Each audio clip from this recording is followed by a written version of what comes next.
In the midst of our Advent celebrations, we heard the readings that would evoke themes of people weary people, of people who are tired, people giving rest, strength, and even giving hope.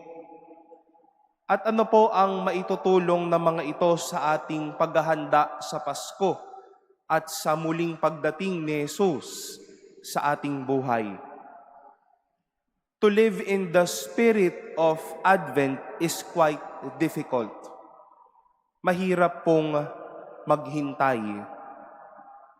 I remember 4 years ago, months after our graduation from the seminary, waiting for ordination was quite difficult.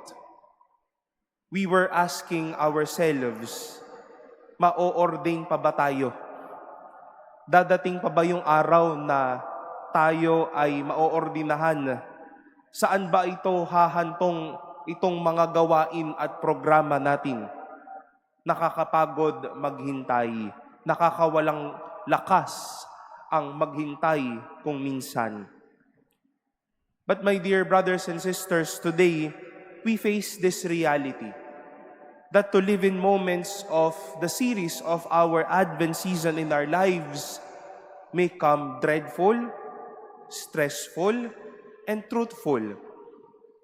Hindi tayo lulubayan ng pagod sa buhay na ito at sa pagod sa paghihintay ng madaming bagay sa buhay na ito. But the Lord wishes us new strength, new hope, new vision, new vigor, and new courage to wait for Him and to long for Him. Dahil isa po ang katotohanan sa buhay na ito. Ayaw ng Diyos na salubungin natin siyang pagod tayo. Wala tayong buhay, lupaypay, at walang apoy sa puso natin. The Lord wishes us not to be lifeless and hopeful, but to be full of life and to be full of hope. More than the many eat-outs, Christmas parties left and right, celebrations and fellowship, this season will be always a perfect time for people to extend to God their needs. Sa linggo, unang araw o unang gabi na ng Misa de Aguinaldo, may magkukumpleto ng 9 na araw dahil may dasal, dahil may hinihintay. At minsan, ang mga ipinagdadasal natin, ang mga bagay na ito ay tila panahon ng Adbyento. Kailangan nating hintayin.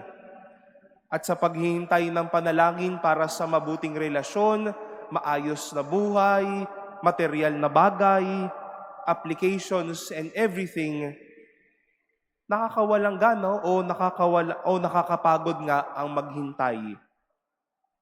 But my dear brothers and sisters, waiting may tire us. But God will be ready to spice up our lives with new hope and with new life.